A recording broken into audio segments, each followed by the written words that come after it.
Chris, it's been a pleasure to be here with you for the last 2 days. Yes. To watch your content, to see what you've done, see the places you've been around the world. The biggest questions I have for you, and I just want you to free speak. Yeah, for sure. What did you think of your experience here? You came here for 1 day, but you decided to extend it. What were the reasons? Tell my people what's going on. Yeah, the amount of content that's here, I could stay for a month or 2 months or 3 months. And I think as a YouTuber, it's a fine line between creating the best content.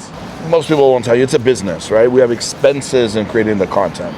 So I have no doubt if I stayed another week, I could film more content and make a better video, but I must continue on. Vancouver is a city I love. You're from Toronto. And your experience, you traveled from... The game plan was to stop in all major cities that have major problems.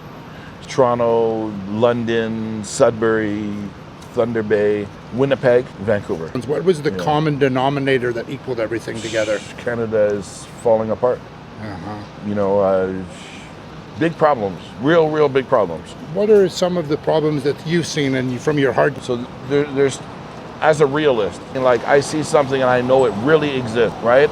We have homeless and drug problems. The biggest problems in Canada, and some people want to fight me on that. I'll tell them that gangs are not our biggest problem. They'll be like, Chris, gangs exist. I film and document gangs. Gangs are a very small part of the problem. I'm not saying they're not a problem. They are a problem, but I find drugs and homelessness as being the biggest problem. And the reason I said I'm a realist is, I talk to people that are not front and center of the problem. They don't walk by East Hastings. Let's say if we went 10, 20 minutes away, and I say, guys, you have a real problem at East Hastings. You know what they'll tell me? What's that? There are problems everywhere. That's the first thing. Or they'll say, it doesn't affect me. Out of sight, out of mind, right? So me personally, when I do this type of documentary and I film, I'm trying to show the world what's happening in Canada. It's not all flowers and butterflies and Niagara Falls. From all your experiences traveling around the world, which were like the top 2 or 3? Yeah, the U.S. and Canada. I think they're a huge problem. And it's more at home here. This is Canada. This is our How home. do I say that I care more about Canada than somewhere else? Everybody's equal, but Canada's home. So it hurts me to see how we're falling apart like this.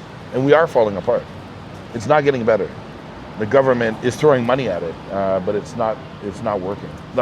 You saw that across Canada. I've talked to a lot of people across Canada, friends. It's the government's giving out handouts to societies, nonprofit organizations, and they're hiring a lot of people to create more opportunity for drug addicts to stay in these safe places for harm reduction.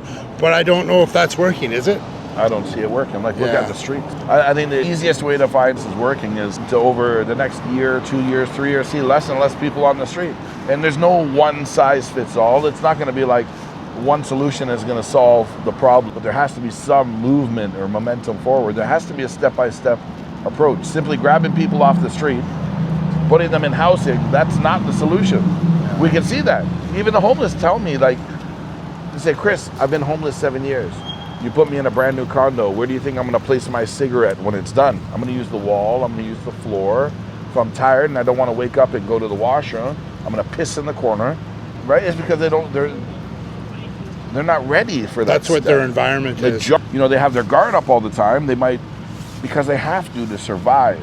I think there's got to be accountability for those that choose to be on the street. But I also believe that there should be opportunity for them to fix themselves, whether it be the first, second, third, or fourth try. All I can say is everything I'm seeing is not working.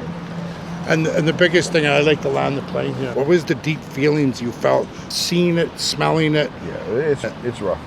I have a few friends that have died from fentanyl overdose, and they were, blue collar.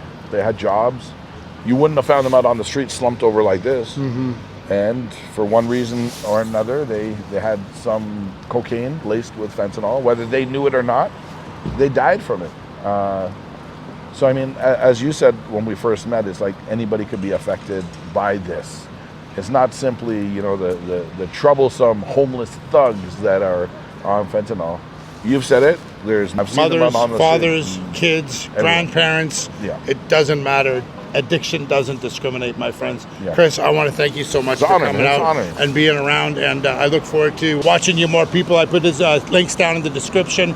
Check his son's stuff out, Tris Must List. Yeah. And, people level up, help someone. When someone's having a tough time, right? Yeah. Your friend's having a tough time, ask them questions, be polite, be productive, and God bless. Thanks for watching. Box to stand up. You need a box to stand on? No. So we can both fit in the same shot. I got that. Do you want me to bend down? No. It can be like this. You can be taller. I can I'll be stand shorter. up.